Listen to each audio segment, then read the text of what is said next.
resistance is futile. Boldly going where no show has gone before. This is The Week in Geek with David D. Squared and Brian Held. Heard live on News Talk 99.5 WRNO and the iHeartRadio app. Here are your hosts, Brian Held and D. Squared. Greetings, people of Earth. This is The Week in Geek, your source for geek and pop culture news that's trending now. I'm your host, D Squared with... Brian Held. Brian Held, how the hell are you, buddy? Man, I am a little bit wore out because we've been at CoastCon all weekend. Is that where we were? Yes, we were. No one told me. No one told me. Well, you were sleeping during the Epic Bowl that we won. I was not sleeping. I won. You won. What about, it was the whole TWIG team that won? No, it wasn't. I won. All right. It's all me. Well, our thanks to the folks, the staff, the volunteers over at CoastCon out in Biloxi. We had a wonderful time this weekend, and it was announced that we are the fan guests of honor for 2019. We are. Yeah. I'm speechless. Yes. I am speechless. Surprise. It doesn't happen often. I know. All right, let's lay out the show real quick, man. All right, so we're going to go ahead and start off, as we always do, with Top Nerd News. Got some interesting tidbits here. Then, of course, our boy Skungy and his Pick of the Week will come on. He's got a item from the vault that he's going to bring us. And then we have a very special guest in studio. Mr. Brian D. Anderson is going to be telling us about his latest books that he's working on. And then we'll close it out, as we always do, with This Week in Geek History. Dave, you ready to get started? Let's do it. And now, your top nerd news stories from around the world, brought to you by the Viridian Tea Company. Find them on Etsy. And now, your top nerd news stories. All right, Brian, what's topping us off tonight? So EA and Star Wars Battlefront 2, they've revamped progression, or at least it's coming soon. Yeah, March 21st. March 21st, they are going to roll out the new and improved loot box free-ish, light, kinda, sorta. They're not making gameplay cards available in the loot boxes. It will simply be cosmetic damage only. Okay, so just loot boxes with cosmetic enhancements and no gameplay. Right, so anything that you've previously bought, you will still have. Okay. But now, moving forward, if you purchase a loot box, it will only have cosmetic things. It will now be similar, I guess, to Overwatch almost, where the more you play a certain character, drive a certain vehicle, whatever, yada, yada, yada, you will gain points and skill points in that vehicle/character. Yeah. And it'll unlock, in-game gameplay enhancements. Before, they had those star cards where, you would randomly get them if you bought a loot box. Right. So they've removed that. But what they're saying is that if you already have the star cards and the enhancements, you'll keep all of those, no matter if you've only played one character one time for 1 minute. Well, so, I mean... What do you think? Do you think people are going to come back to this? I don't think anybody gives a crap. Oh, really? I don't. I don't see what the big deal was. I wasn't offended by the loot boxes from the get-go, though. I thought it was a whole bunch of nothing. Well, but didn't you say those star cards affected gameplay? They did affect gameplay, but I didn't really care that it affected gameplay. Just because I'm cheap and didn't feel like going and buy the star cards. I mean, that's fine. Other people can do what they want. That's their money. Okay. I'm not going to sit here and be like, oh, man, they spent money and they got better stuff than I do. That's called life. Yeah. I want a Ferrari. I'm going to go buy one as soon as I get enough money. Okay. But it's not going to happen. Well, I guess we'll have to pay attention, see what the community's saying. I think the damage is already done for EA and for Battleground 2. I think the damage is done. This is just spin control is what this is now at this point. But I think other games are going to take their key and take their moves moving into the future from what they're doing. Well, most other games have done that already. Didn't we hear something about Disney shopping around licenses? Yeah. EA pretty much crapped the bed, and so they're probably not going to get that back anytime soon. But I mean, who knows? I mean, that could have just been the scuttlebutt. But I mean, the House of the Mouse, owns everyone's balls. Oh, yeah? I just, I don't know a more polite way to say it. All right. So this is some interesting news that just popped up. This is not owned by the House of the Mouse. I know. Suck it, Disney. Vin Diesel is Bloodshot in a Valiant Comics adaptation. So, I mean, had you heard of Bloodshot before this? I'm going to have to be honest and say no, I did not. I had to go, peruse the internet. It actually looks pretty damn cool now that I'm reading up on it. It does, and what's interesting is Valiant Comics has created this world where there's not these extraordinary heroes and situations, that it's more down to earth type deal. Yes, I don't know. I was reading more into some of the background story. It seems pretty super to me. I mean, it's just that the guy dies and the Bloodshot thing, they bring them back, kind of like Universal Soldier almost, right? Except but with like on steroids and superpowers, right? But I mean, there's some sort of scientific explanation or things that could. I guess so. Yeah, they said happen. Nanotechnology. Yeah, so it's not like I got struck by thunder, or I picked lightning. up a hammer, or I got struck by thunder. Yeah. That would be pretty damn impressive. That would be. But yeah, it's they're supposed to be. It's going to come out and be like what Terminator and what else did they say? RoboCop and Total Recall is kind of the feel of what they're putting out with this. I'm excited for Vin Diesel. I know he's he has been wanting to get more than I am Groot under his belt. Right, Yo soy Groot when they did the Spanish exposition of it. Poor Vin. I know. But he's a hardcore nerd. He kept on plugging away. He kept on trying. And so, hey, now he gets a speaking role that doesn't involve riding around in a vehicle in a car and chasing hot chicks. And what's her name? The boxing chick. I would not want to fight her. I don't remember. How do you not know this? You're fired. Okay. All right, moving on. You're not out of there in 5 minutes. He's going to storm the building. Well, you heard it, folks. Miss Toger has just given the students of Rock and Roll High an ultimatum. A classic confrontation between mindless authority and the rebellious nature of youth. Rock and Roll High School. What will these kids do next? So, come on, yeah, baby. Yeah. So, Shout Factory purchases the Roger Corman film library. Of course, the first thing I think of when I hear Roger Corman is that terrible Fantastic Four movie that went straight to the can. Oh, my God. I forgot about that. Yeah. Intentionally. Thanks, You're jackass.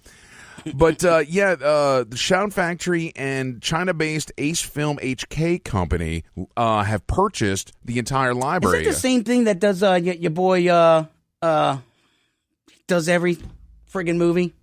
Well, never mind, moving on. So, the properties Rock and Roll High School, Battle Beyond the Stars, Piranha, Galaxy of Terror, Bloodshot. Piranha! Yeah, terrible stuff. Black Scorpion, Eat My Dust, Humanoids from the Deep, Slumber Party Massacre, and Forbidden World. Rock and Roll High, though. Yeah. Dude, I mean, it had the Ramones in it. If you try to make that movie today, it's nigh impossible. Right. I mean, you'd have to go find, I don't even know who the hell you would go find. You'd have to find just somebody who's playing in their garage right now, and they happen to, have the next tune. You can't remake half the stuff that was made back in the day. You could remake it now, but it just might not be any good. Just thinking about Blazing Saddles. Yeah. No, but this hit like the whole the fear of parents, So right. I guess nowadays parents are worried their children are going to become like, I don't know, iPhone zombies or something. So I don't know, you call it iPhone high? Is that the new property? Should we trademark that now? We should. Probably so. Damn it. I keep giving away these good ideas on the air. You do. I'm just going to stop. All right. Well, speaking of remaking stuff, there's a Dune remake, right? Yes. But it's going to be Floating Fat Man. 2 movies is what I understand it to be. Yeah, I mean, it's I don't know how do you make Dune? How do you make Dune good? How do you make Dune not long? How do you make Dune appropriate? And how do you end it? Well, those are all the questions that are bigger than I. It's one of those things that, do we really need to remake Dune, right? I mean, the one we had with Patrick Stewart and, Sting and, that one was fantastic. And did you watch that miniseries they had on? No. I abstained. Yeah. I mean, so, once again, there's so many great properties like the Godling Chronicles. We could totally make a movie out of that. That would be fantastic. It's waiting right there. That's our guest's property. He's kind of. I see what you did. Yeah, there. you see, you like that, huh? So, all right, are we getting close to a break? Yeah, I guess so. But there's one more thing we wanted to talk about: Rick and Morty. Yeah, so Rick and Morty, man, that's huge news. They still haven't been ordered by Adult Swim. Well, and it's interesting. Someone tweeted Dan Harmon and was basically like, hey, I know you're crippled with lazy alcoholism, but can you get off your butt and put out the next season? And he's like, well, it can be challenging, especially when you're crippled by lazy alcoholism. But when the show hasn't been ordered by the network, I can't do it. Oh, so he threw it back on them. Yeah, that's a cunning ploy. Yes. I like that.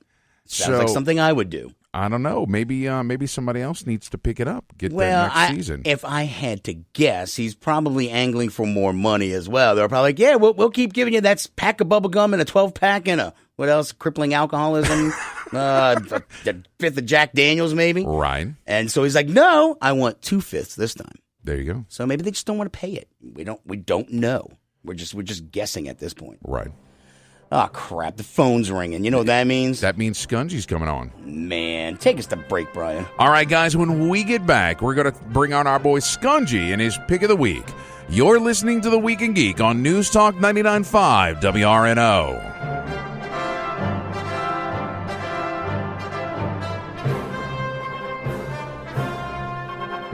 Do you have a message or logo that you need the world to see? Then rely on the folks at Gretna Signworks to use their expertise to deliver your design. With over 15 years in business, Gretna Signworks can do commercial and yard signs, banners, screen-printed t-shirts, magnetic signs, vehicle graphics and lettering, and so much more. Gretna Signworks also has an exceptional network of suppliers, so no job is out of scope. Find Gretna Signworks on Facebook or visit them at 2125 Bell Chase Highway today. Friends, is your morning tea just not your cup of tea? Then try the tea blends of Viridian Tea Company. At Viridian Tea Company, they sell blends guaranteed to make you think outside the box. With such blends as My Enemy's Tears, Goth Librarian, Cyberpunk, and many more, your tea experience will be out of this world. Look for the blends at Tubby & Coo's Mid-City Bookshop, located at 631 North Carrollton, or on Etsy at Viridian Tea Company. Try Viridian Tea Company today. Your taste buds will thank you. Cyphacon, Lake Charles, Louisiana's premier pop culture convention, returns to the Lake Charles Civic Center April 6th through the 8th. Celebrity guests include Eddie McClintock from Warehouse 13, Gigi Edgley from Farscape, and so many more. Concerts, gaming, panels, vendors, an artist alley, charity auction, fan party, cosplay contest, and a Friday night pub crawl. For more information, go to cyphacon.org. That's CYPHACON.org. Cyphacon, April 6th through the 8th at the Lake Charles Civic Center. Jezebel Johnston, Devil's Handmaid by Nancy Hansen, is now an audiobook read for you by Brian Held. It's a tale of a young girl from Tortuga who disguises herself as a boy and bluffs her way onto a pirate ship, chasing after her one true love, only to find adventure on the high seas.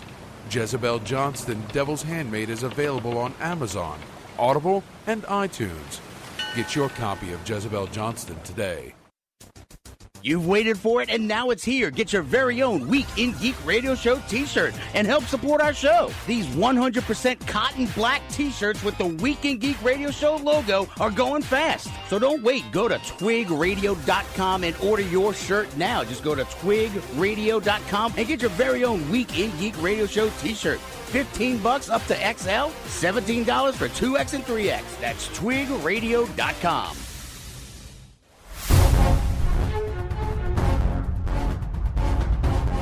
This is Captain Rex, troopers, and you're listening to The Week in Geek. Now move out.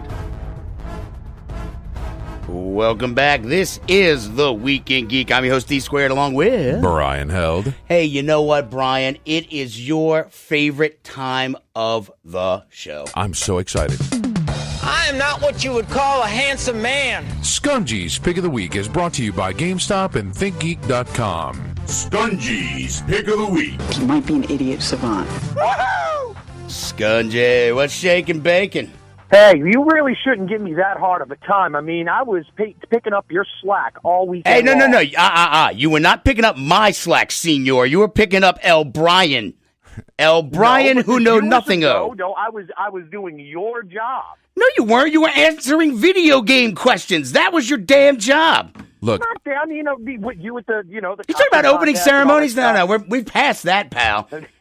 Hey, look, I knew that there was the sharpener in the crayon box with the 64 colors. You did, Yes. and we all got medals though. So why are we fighting? This is why we can't have anything nice. Yes. So, Skungy, what are we talking about today? We're going into the vault today, and we're pulling out a game that, I mean, I'm not going to lie, this game is in my top 5 of all time. All right. It is called Psychonauts. All right. Tell me all about it. Now, Psychonauts is a platformer that came out it was 2000. I think it was like 2005 that it came out. April 19th. April 19th, 2005. And it was made by Double Fine Productions. It's an action platformer. And Double Fine is a company that was put together by Tim Schafer. Now, Tim Schafer is a man who worked on the adventure games in LucasArts back in the 90s. So stuff like Escape from Monkey Island and Monkey Island 2 and Full Throttle, Day of the Tentacle, Maniac Mansion. Oh, yeah. No, those are all great titles. Yeah, he worked on all of them, and he started this company called Double Fine, which is still going on today. And they made this game. Okay. This game was it was adored by the critics. Okay, critical success. So does that mean no one else liked it? No, everybody who plays the game likes it. It just didn't sell. That's the only problem with it. Oh, that sucks. So like now it's over 10 years later, the sequel is finally being made because of the wonderful beauty of Kickstarter. The sequel is finally being made.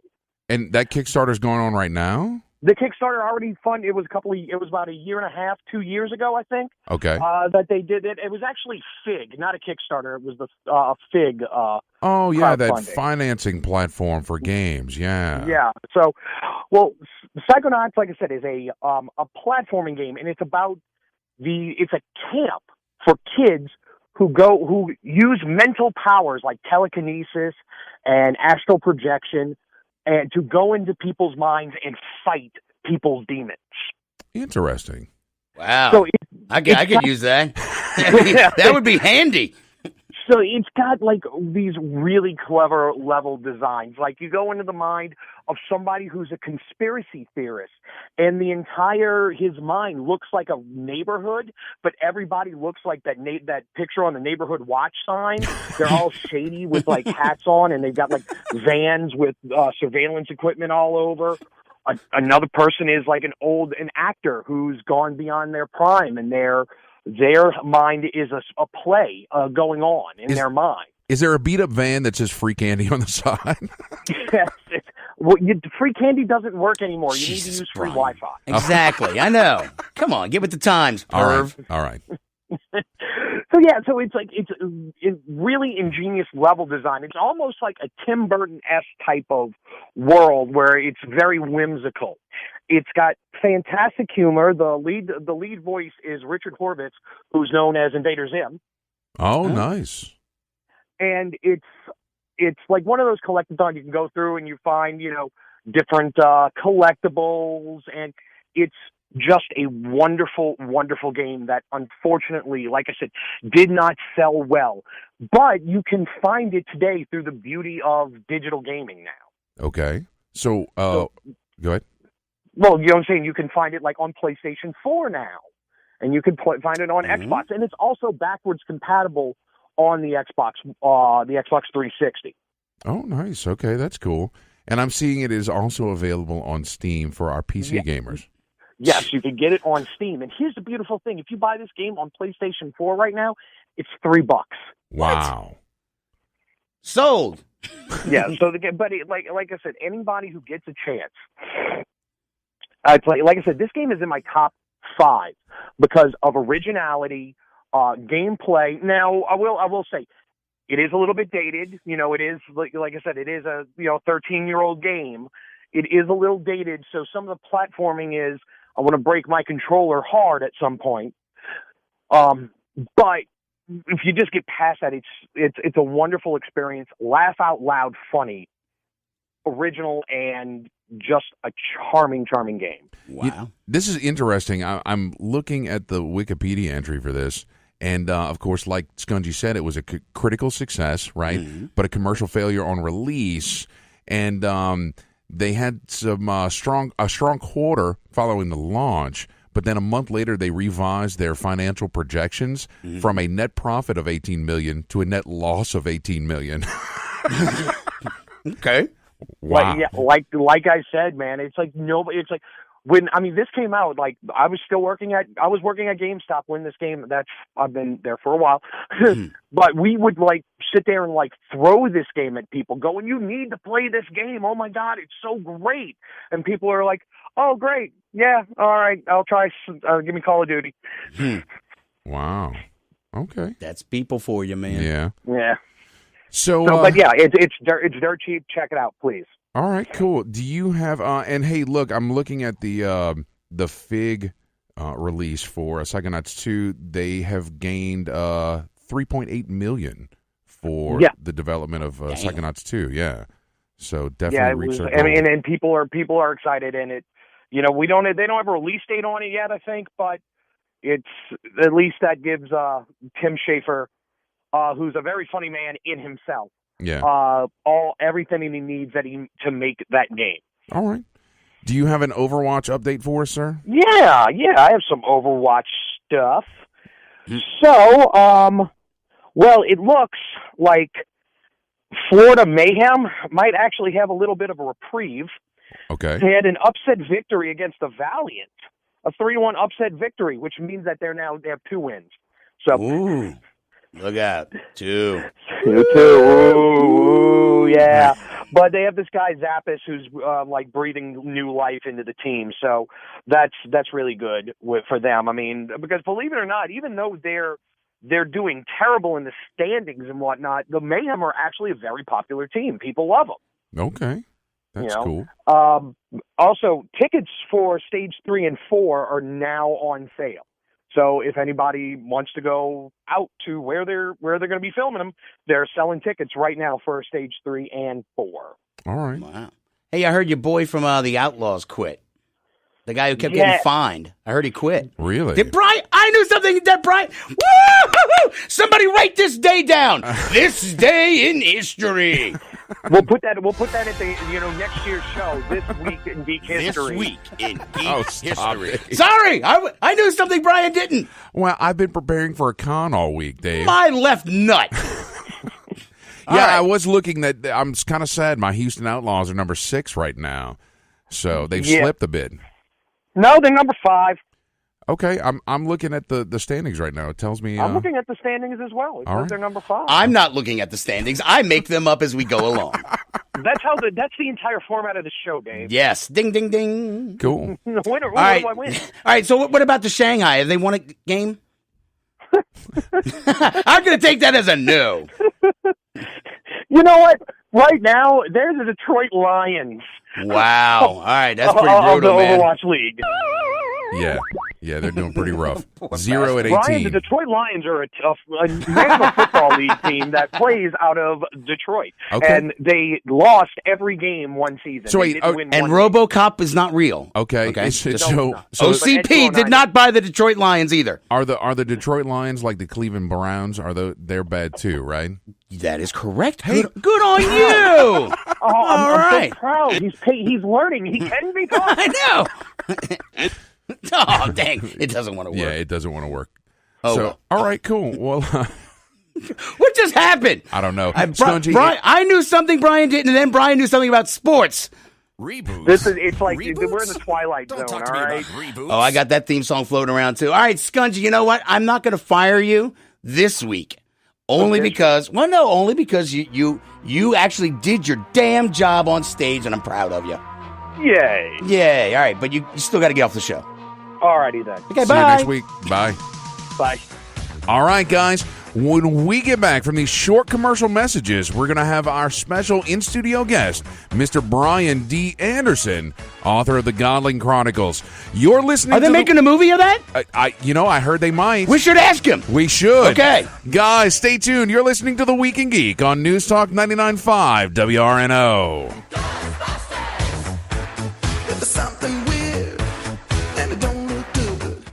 Do you have a message or logo that you need the world to see? Then rely on the folks at Gretna Signworks to use their expertise to deliver your design. With over 15 years in business, Gretna Signworks can do commercial and yard signs, banners, screen-printed t-shirts, magnetic signs, vehicle graphics and lettering, and so much more. Gretna Signworks also has an exceptional network of suppliers, so no job is out of scope.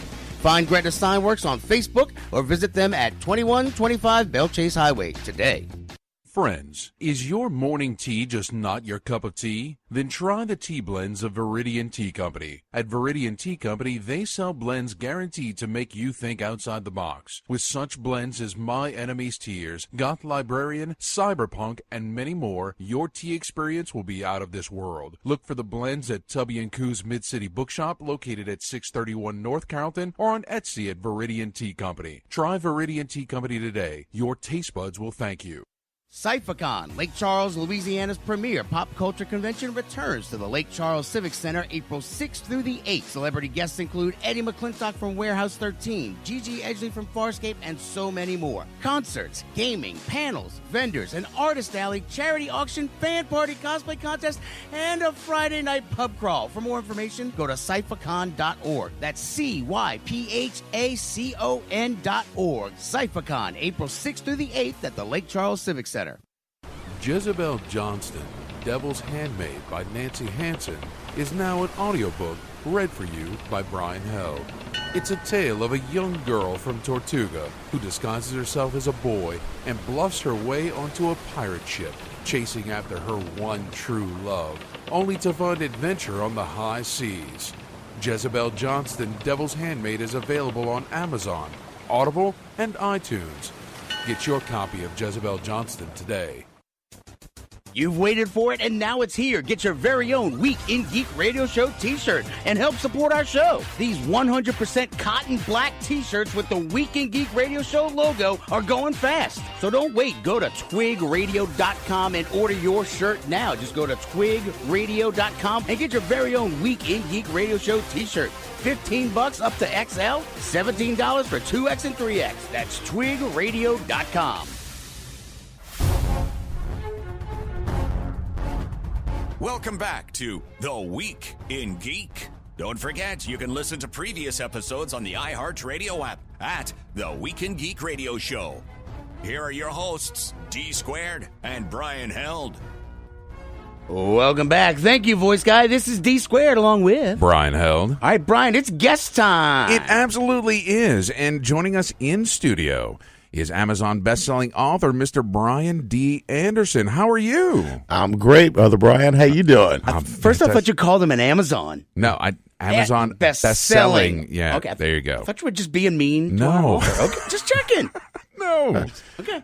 So, man, how you doing? Oh, I'm wonderful, man. I'm so glad to be here. Love New Orleans. Love Bourbon Street. Yeah. You know. Oh, yeah, no, plenty of people do. So you have very prolific in your writing, man. The Godling Chronicles is how you got started. Tell me how you got started into the Godling Chronicles. Well, it's kind of funny. But, I'd always, been more of a hobbyist to it when it came to writing, when I was younger. And, my wife, she had always encouraged it, but, I never took it seriously. It wasn't until my son, who was 7 years old at the time, came to me, and he sees Dad doing stuff, and he wants to be a part of it too. Right. So he says, "Hey, Dad, I kind of I got this idea for a book." And I said, "I'm trying to be a good dad," so I'm like, "Yeah, go ahead and tell it to me." And I swear, it was what he told me was so amazing. Matter of fact, the prologue is almost action for action what he described to me, and I adjusted some of the characters and to make it fit into a novel, but his basic idea is what got me started, and it from there it just sort of took off. I did a lot of networking through social media and stuff before it released, and it was right at the onset of when indies were starting to do well. You had guys like Michael Manning, Daniel Aronson, they were like the big names in indie fantasy at the time. And but they had only been doing it for maybe 6 months to less than a year before I broke on the scene. So after the KDP platform sort of That's caught KDP it, is Kindle Direct Publishing. Okay. When it caught its stride, and you had some very talented writers coming out that were able to put out their own material. And they weren't just, they weren't unedited. These guys were hiring editors, professional cover artists, putting out very high quality material, and the fans caught on. And I kind of caught that first wave of that. And of course, the story, was something that people liked, and it launched my career. And so this is complete. This is you writing a book and just directly releasing it yourself to Amazon. No like big publisher in the mix on this. Originally, I was just doing Kindle and print through what's called CreateSpace. I use a couple other sources now, but I'm what you call a hybrid these days. Okay. My audiobooks, because the audiobooks started taking off, my audiobooks are through traditional publishing through both Podium and Audible.com. Okay. And that's a platform that I am excited about. I know you are too, because you do some voice acting. I do a little bit, and I've had some audiobooks out there. But yeah, no, it's a very good space right now. So yeah, the Podium picked up the audio rights for it, and those did exceedingly well.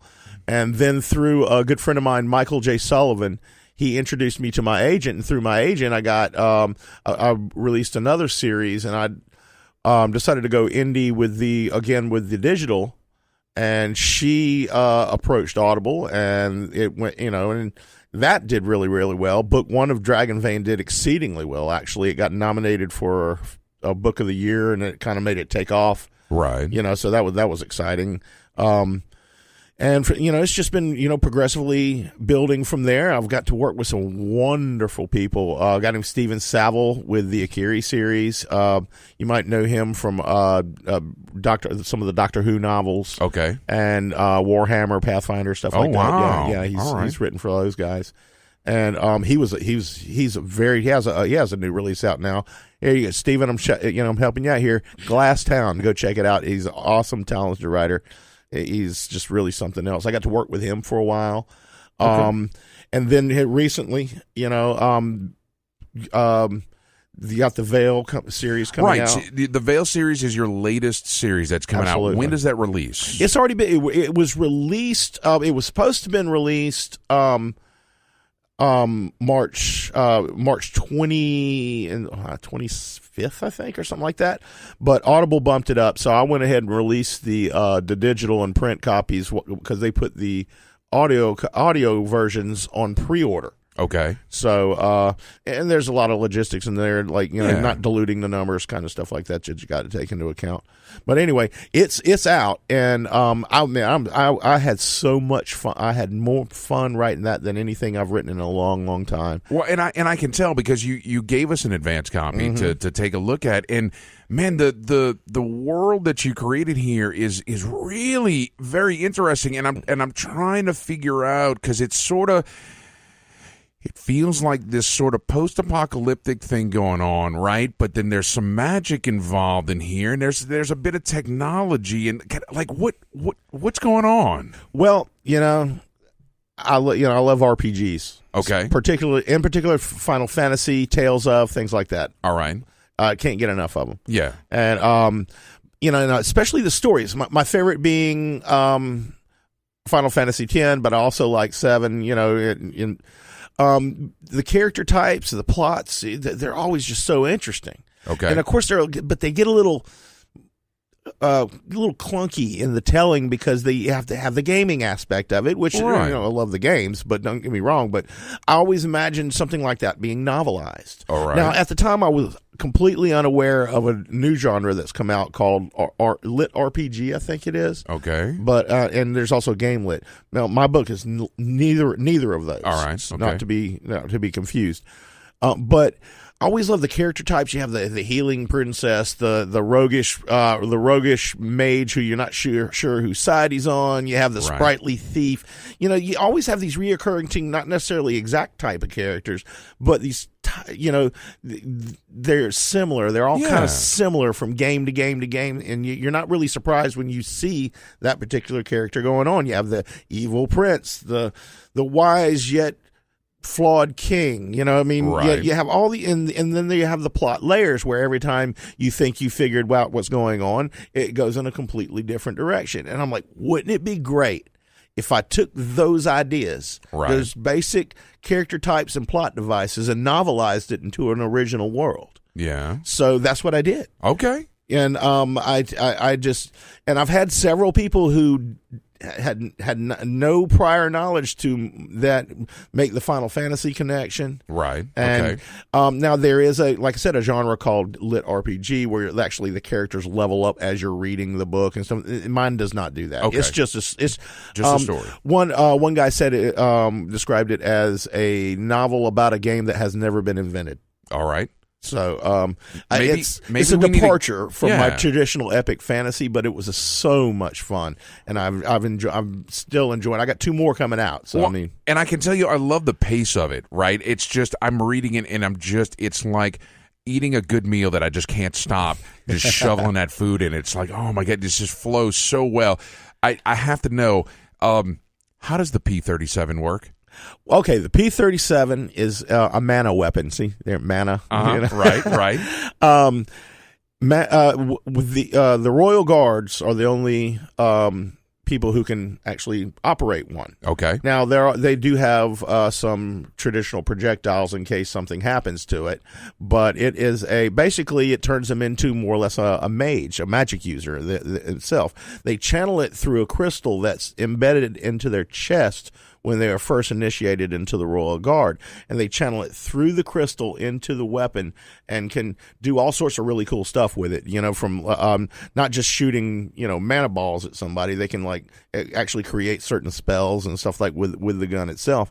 And I was sort of just reminded of some of the weapons again back from those games that, you know, you would have you'd have a character that had a gun that was a gun. Yeah. But also, you know, in their special moves, they would always have this like really cool thing that that looked like magic. I was like, well, that'd be a really cool weapon, and put it into to give to a character like that without making them all powerful and not without But he also carries a sword, and so that's kind of how the P-37 works. Okay. To answer the question. I thought it was kind of cool, So you've got this. It's out as a digital copy. It's on Amazon, right? It's on Amazon. It's on also on Kindle Unlimited. Okay. I went. So the digitals are exclusive to Amazon, but the prints are not. It's also in paperback, and it's also in audio.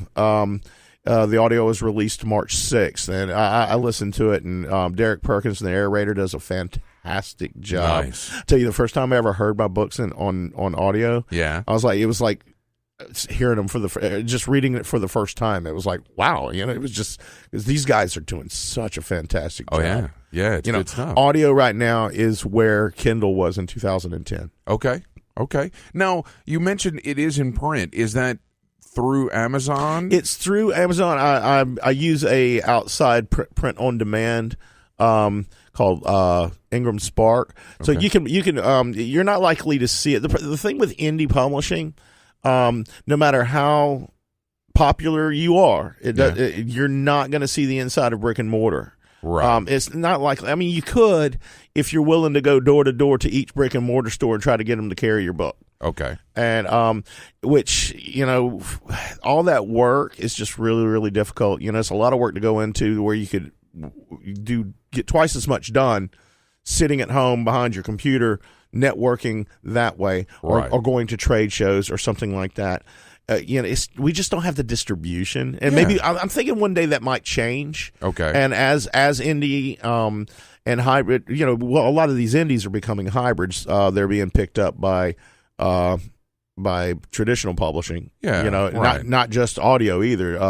There's guys that are moving into that, and believe it or not, there's some that refuse to. They don't want to give up control of their work. Yeah, no, that's kind of interesting. Well, I mean, and so you retain full rights to your work at this point, right? Absolutely. I sold my audio rights, but I retained all the rights to my digital and print, so I can do whatever I want with that. Does that include movie rights? I retain all my movie rights.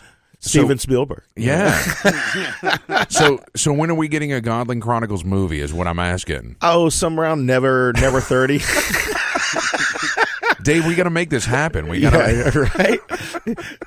It's funny. I actually, there's a good chance that something of mine could get optioned. Right. But I've learned a lot in the years I've been doing this. I've kind of learned a lot about it through a lot of colleagues who've, like I said, my co-author Stephen Saville. Yeah. He's had several of his works optioned. What happens there, little information is they'll buy the option, say for however much money, for say 5 years or whatever it is, and they'll have at the end of the option a second option they can buy. Okay, but they can opt out at that point and give up that option. Okay. Now, my understanding through some people who've had their work turned into other media platforms is that big companies, like big media companies, the HBOs, the big movie companies, if they buy your property, there's only about a 15% chance you're ever going to see it on the screen in any capacity whatsoever. Really? However, if the small indie people buy it, you don't make as much money, but there's about an 80% chance they're going to do something with it. Interesting. So, a lot of times those bigger companies will buy it up just so that other people can't have it because they're a-holes.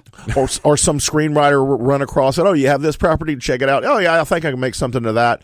And then, it may or may not happen. Right. So, one of the good example of them actually going through with it would be The Martian.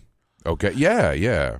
Matter of fact, Andy Weir was the first one who went with Podium, the audio company, Podium Publishing. Right. He kind of built their company, and then I came on like right after he did, and right now they're the second largest in the world. Yeah, that's cool. He started out as an indie selling his Kindle copies for 99 cents, man. Wow. And now look at the guy. Yeah. Oh yeah, no, that's cool. No, you got to be ready. You got to be willing to hustle. You got to get out there. And it's a lot of work too. I can't put out one book a year. I can't sit on my laurels and because we don't have the visibility and the marketing strengths that the big five have. Right. So I got to be constantly putting out new material. Well, absolutely. Yeah, definitely. It's like we have to do this show every week, right? Yeah. No breaks. Yeah. The strength of one show, and Oh yeah, definitely. You can do 3 shows a year. No. So, how can folks find you? How can they find the Veil, the Godling Chronicles, all this good stuff? Okay, look up Brian D. Anderson on Amazon. You will find me all over the place. Brian Anderson Books at Blogspot. There's my blog. I would give you my website, but it's being updated right now. All right. But I'm on Facebook. Like I said, you look me up, you're going to find me. But Brian D. Anderson, and not to be confused with the baseball pitcher or. No kidding. The reason I use my middle initial is because there's a guy who writes comic books named Brian Anderson. Interesting.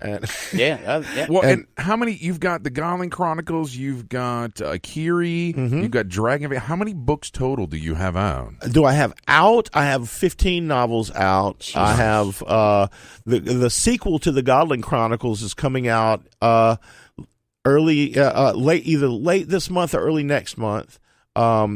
Right now, it's in the final editing stages, and I just wrote a new one. This one's going to be sent off to the publishers called Barge Blade, but that's still in the drafting stage. Okay, but the novel itself is complete.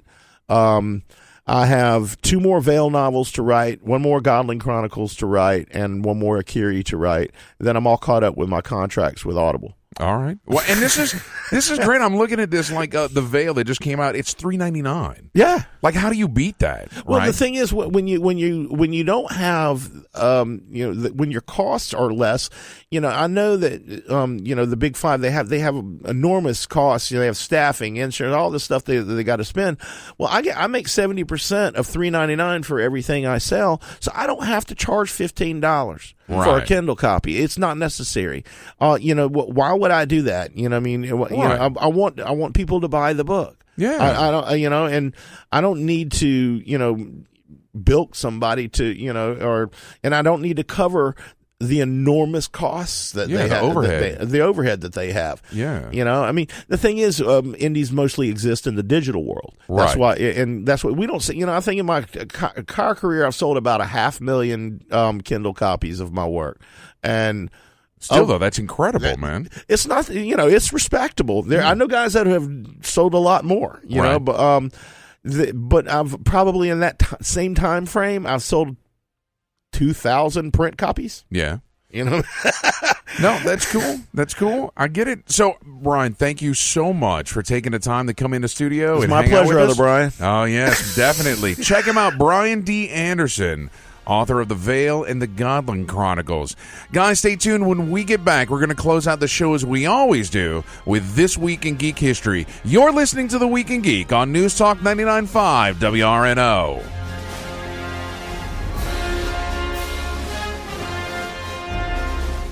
Do you have a message or logo that you need the world to see? Then rely on the folks at Gretna Signworks to use their expertise to deliver your design. With over 15 years in business, Gretna Signworks can do commercial and yard signs, banners, screen-printed t-shirts, magnetic signs, vehicle graphics and lettering, and so much more. Gretna Signworks also has an exceptional network of suppliers, so no job is out of scope. Find Gretna Signworks on Facebook or visit them at 2125 Bell Chase Highway today. Friends, is your morning tea just not your cup of tea? Then try the tea blends of Viridian Tea Company. At Viridian Tea Company, they sell blends guaranteed to make you think outside the box. With such blends as My Enemy's Tears, Goth Librarian, Cyberpunk, and many more, your tea experience will be out of this world. Look for the blends at Tubby & Coo's Mid-City Bookshop, located at 631 North Carrollton, or on Etsy at Viridian Tea Company. Try Viridian Tea Company today. Your taste buds will thank you. Cyphacon, Lake Charles, Louisiana's premier pop culture convention, returns to the Lake Charles Civic Center April 6th through the 8th. Celebrity guests include Eddie McClintock from Warehouse 13, Gigi Edgley from Farscape, and so many more. Concerts, gaming, panels, vendors, an artist alley, charity auction, fan party, cosplay contest, and a Friday night pub crawl. For more information, go to cyphacon.org. That's CYPHACON.org. Cyphacon, April 6th through the 8th at the Lake Charles Civic Center. Jezebel Johnston, Devil's Handmaid by Nancy Hansen, is now an audiobook read for you by Brian Held. It's a tale of a young girl from Tortuga who disguises herself as a boy and bluffs her way onto a pirate ship, chasing after her one true love, only to find adventure on the high seas. Jezebel Johnston, Devil's Handmaid is available on Amazon, Audible, and iTunes. Get your copy of Jezebel Johnston today. You've waited for it, and now it's here. Get your very own Week in Geek Radio Show t-shirt and help support our show. These 100% cotton black t-shirts with the Week in Geek Radio Show logo are going fast. So don't wait. Go to twigradio.com and order your shirt now. Just go to twigradio.com and get your very own Week in Geek Radio Show t-shirt. $15 up to XL, $17 for 2X and 3X. That's twigradio.com. My name is Optimus Prime, and you are listening to The Week in Geek. Autobots, transform and roll out. Welcome back. This is The Week in Geek. Thank you, Optimus. I am D Squared along with Brian Held. All right, Brian, it is time to wrap up this daggum show. Let's do it. But that's not the way we wrap it up. This week in Geek History. We're sending you back to the future!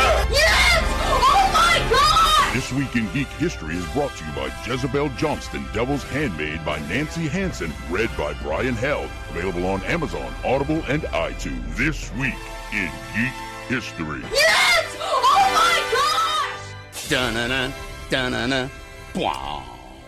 All right, Dave. All right, what's in history? All right, first thing out of the gate is March 12th, 1894. Atlanta pharmacist Dr. John Pemberton sells the first bottles of his tonic called Coca-Cola. I thought you were going to say Dr. Pepper. No, it was, he made it in his backyard. He combined cinnamon. Wait. Where was he at? From where? Atlanta. Atlanta. Okay, yes. all right.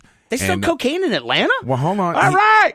Woo! He made this in his backyard from cinnamon, lime, cola nuts, and cocoa leaves in a brass kettle in an attempt to find an alternative to alcoholic beverages during Prohibition. Good on you. So there was a whole different kind of high, right? Oh, if only we could go back to simpler times, Brian. I know. He marketed it as a brain and nerve tonic for medicinal use. Oh, yeah, you're having some allergies here? Snort this. Yeah. It'll work wonders. Right. Yeah, you won't eat. Right. You won't sleep. It'll be awesome. What's next? All right. March 13th, 1987. Sam Raimi's sequel to The Evil Dead, The Evil Dead 2, is released. What? Brings back Bruce Campbell, right. And it was written by Raimi and Scott Spiegel. No one in America at the time was interested in the Evil Dead series until Stephen King saw it and said it was the most ferociously original horror film of the year. Somebody at CoastCon walks out of panel room 2, right, where our table is set up. And she's like, yeah, they're in there watching some stupid movie with that dude with the chin in a cabin in the woods. I'm like, Evil Dead? She's like, something like that. I'm like, go away. Walk away from me now. I don't know who you are. I don't ever want to meet you again. Right. Forget some guy with a chin in a cabin. She was in a van down by the river. God. She was a potential listener, Dave. Come on. Not anymore. Bye. What's next? March 14th, 1968. Sees the final episode of Batman starring Adam West and Burt Ward. It aired on ABC television after 120 episodes. Man. But before the completion of its third season. It was weird. It aired twice weekly. But it concluded with nearly as many episodes as a series that ran for a full 5 years. How crazy is that? That's just weird. Yeah. So I don't know if I understand it. It's math. I'm sorry, I didn't mean to math you. You hurt Dave's brain. Look, that's all. I got to say to that. Did you ever think that maybe there's more to life than being really, really, really ridiculously good looking? Brian, have you ever thought of that? What's next? March 15th, 1956. You don't have to guess this one. Thank you. Starring Walter Pidgeon, Anne Francis, Leslie Nielsen, Warren Stevens, and Jack Kelly. It's Forbidden Planet. Do you remember this movie? Oh, God, yeah. Yeah. I do. And it was very groundbreaking for its time. It's in like this film repository for posterity and stuff. Repository. Yes. Oh, sorry. No, you're so terrible. Hey, you know what? Speaking of terrible, The Room. Hi, this is Tommy Wiseau, creator of The Room. Let me introduce you to the new Joker. What doesn't kill you make you stranger. This haunts my dreams. There's something. He's not right, man. I saw that pop up, and I'm like, should I watch it? I haven't even watched it yet. Some people love it. Some people hate it. Yes, come to me. Come on. I'm not the monster. It's really, it's horrible. Oh. I can't stop it, though. Stop it. So serious? Why so serious? All right. So serious? Okay. All right. Got about a minute. Yeah, we do. All right. Let's see. The one you have to guess. March 17th, 2006. Listen closely, Dave. Right. Directed by James McTeague, starring Natalie Portman, Hugo Weaving, Stephen Ray, and John Hurt. Natalie Portman, Hugo Weaving. What the frickin' I don't know. V for Vendetta. God damn it! There you go. That. All right, birthdays on the 12th. Mike Greer. He was Puddles. Pam Greer's brother? No, it's Puddles Pity Party. Oh, okay. Yeah, we saw him recently. On the 13th, William H. Macy. You've seen him in a ton of stuff. He was the shoveler. His wife is super hot. Okay. On the 14th, Michael Caine. Oh, yeah. He's going to be in the movie Dear Dictator. Nice. Yeah. On the 15th, Jai Courtney. He was in Good Day to Die Hard. He was Captain Boomerang in Suicide Squad. Okay, cool. On the 16th, Alan Tudyk. Okay. Yes. And on the 17th, John Boyega. A Finn. Yeah, Finn. FM 29, whatever. Hey, how can folks listen to the show? As always, we strongly urge you to check out the Facebook page, facebook.com/The Week in Geek. Check out our website at twigradio.com. Follow us on Twitter at Twig Radio, and the Instagram is The Week in Geek. Now, Brian, how can people listen to this lovely show? We're on Spreaker.com, or you can download it for your smartphone or tablet, iTunes, YouTube, Stitcher, Google Play, iHeartRadio, and at WRNO.com. Awesome sauce. Till next time, keep your nerd flag raised high. GFL.